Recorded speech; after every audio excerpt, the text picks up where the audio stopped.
இலங்கையர்களை இலக்கு வைத்து இந்தியாவில் இருந்து இயக்கப்படுவதாக கருதப்படும் புதிய வாட்ஸ்அப் காணொலி மோசடி தொடர்பில் இலங்கையின் கணினி அவசர தயார்நிலை குழுவுக்கு அண்மைய நாட்களில் பல முறைப்பாடுகள் கிடைத்துள்ளன. கவர்ச்சிகரமான இளம் பெண்களின் போலி பேஸ்புக் கணக்குகளை பயன்படுத்தி மோசடிக்காரர்கள் தொடர்பு கொள்கின்றனர். ஆரம்பத்தில் பேஸ்புக் மூலம் பழகி பின்னர் வாட்ஸ்அப் செயலிக்கு தொடர்பை மாற்றி வாட்ஸ்அப் காணொலி அழைப்பினை மேற்கொள்கின்றனர்.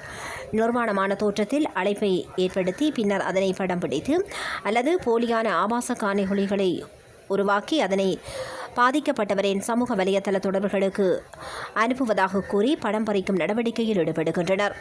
இந்த மோசடி கும்பல் இந்தியாவில் உள்ள வங்கி கணக்குகளுக்கு பணம் அனுப்புமாறு மிரட்டி பணம் கோருகின்றது.